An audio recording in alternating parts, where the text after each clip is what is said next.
नमस्कार दोस्तों, मैं डॉक्टर संतोष कुमार डोरा, senior cardiologist eight Asian heart institute Mumbai.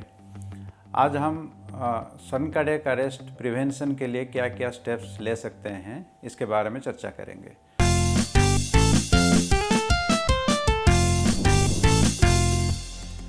Sudden cardiac arrest एक डेडली सिचुएशन होता है जिसमें अगर तुरंत ट्रीटमेंट नहीं किया जाता है तो पेशेंट का डेथ सुनिश्चित हो जाता है। तो ये सडन कार्डियक अरेस्ट को प्रिवेंट करने के लिए क्या कर सकते हैं? दोस्तों, सडन कार्डियक अरेस्ट का जो मुख्य कॉज है, मुख्य कारण है, वो हार्ट अटैक है। अगर हार्ट अटैक को हम प्रिवेंट कर सकते हैं तो अल्टीमेटली सडन कार्डियक अरेस्ट को भी प्रिवेंट किया जा सकता है। हार्ट अटैक के लिए बहुत सारी रिस्क फैक्टर्स है, जैसे डायबिटीज़ है, ब्लड प्रेशर है, ओबेसिटी है, लैक ऑफ फिजिकल एक्टिविटी है, स्मोकिंग है। ये सब चीज़ हार्ट अटैक की रिस्क फैक्टर माना जाता है। सो ये सब चीज़ में अगर ध्यान देंगे, इसको प्रिवेंट करेंगे तो हार्ट अटैक का रिस्क भी कम हो जाता है। तो फिर सडन कार्डियक अरेस्ट का रिस्क भी कम होता है। इसके अलावा हार्ट अटैक के अलावा भी बहुत सारी चीज़ ऐसा है जिसमें सडन कार्डियक अरेस्ट हो सकती है। सपोज किसी को ऑलरेडी हार्ट अटैक हुआ है और हार्ट की पंपिंग कम हो गया है, या किसी को कुछ वायरल इन्फेक्शन हुआ है जिसमें हार्ट की मसल भी इन्वॉल्व हो गया है और हार्ट की पंपिंग कम हो गया है, या किसी का मसल बहुत थिक है, जेनेटिक कारण से कुछ थिक है, तो उसको भी, ये सब सिचुएशन में भी सडन कार्डियक अरेस्ट हो सकती है।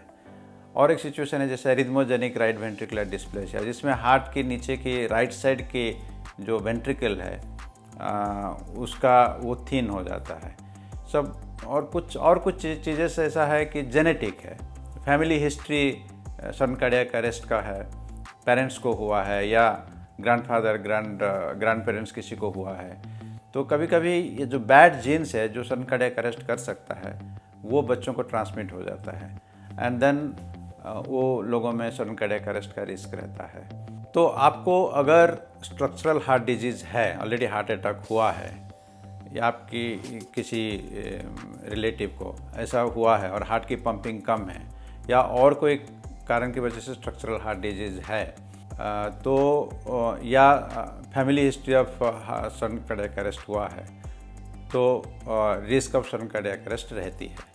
इसके लिए डॉक्टर के पास जाके जांच कराना बहुत ज़रूरी है, क्योंकि डॉक्टर ही फाइनली डिसाइड कर सकते हैं आपकी क्या रिस्क है सडन कार्डियक अरेस्ट की फ्यूचर में, और उसी हिसाब से दवा दे सकते हैं या और कुछ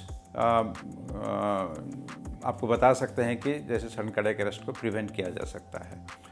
दवा के अलावा AICD एक ऐसा डिवाइस है जो पेसमेकर जैसा है, वो एक इम्प्लांट किया जाता है जिसमें सडन कार्डियक अरेस्ट प्रिवेंट करने की मदद मिलती है।